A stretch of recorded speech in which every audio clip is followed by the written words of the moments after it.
కోడిగుడ్ల కారం తయారు చేసుకుందామా. ముందుగా 2 కోడిగుడ్లు తీసుకొని పొయ్యి మీద పెట్టుకొని ఈలోపు ఒక ఆనియన్ 2 చిల్లీస్ కట్ చేసుకోవాలన్నమాట. ఉడికినాక ఆనియన్స్ని కట్ చేసి పెట్టుకోవాలి. ఒక గిన్నె తీసుకొని స్టవ్ వెలిగించి అందులో తగినంత ఆయిల్ వేసి ఆయిల్ హీట్ అయ్యాక కొంచెం వెల్లుల్లి రెబ్బలు చితక్కొట్టుకొని వేసుకోవాలి.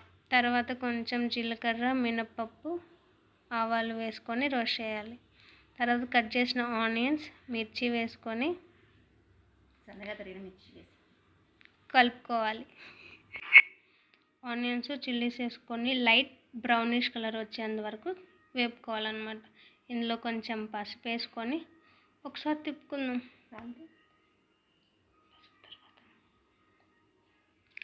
కొంచెం సాల్ట్ వేసుకొని మరొక్కసారి తిప్పుకుందాం. సాల్ట్ వేస్తే త్వరగా మగ్గిద్ది అనమాట. సాల్ట్ వేసుకొని తిప్పేసుకొని మూత పెట్టుకుందాం.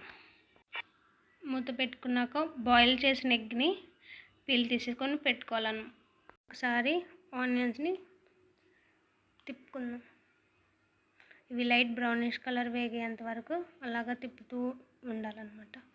మనం కట్ చేసుకున్న ఎగ్స్ని హాఫ్ కట్ చేసి ఇందులో యాడ్ చేసుకొని ఒకసారి బాగా రోస్ట్ అవ్వాలన్నమాట. ఫుల్ ఎగ్ కూడా వేయించుకోవచ్చు. మాకు మిడిల్ కట్ చేస్తేనే ఇష్టం, అందుకని సగం కట్. అప్పుడు అపోజిట్ సైడ్ కూడా ట్విస్ట్ చేసుకొని ఒకసారి రోస్ట్ చేద్దాము. ఇలా ఉంటే పచ్చివాసన లేకుండా ఉంటుంది అనమాట.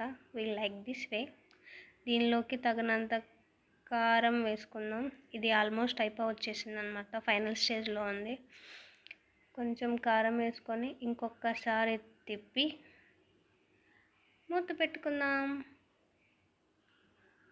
అంతే. వేడి కోడిగుడ్డు కారం ఫ్రై రెడీ.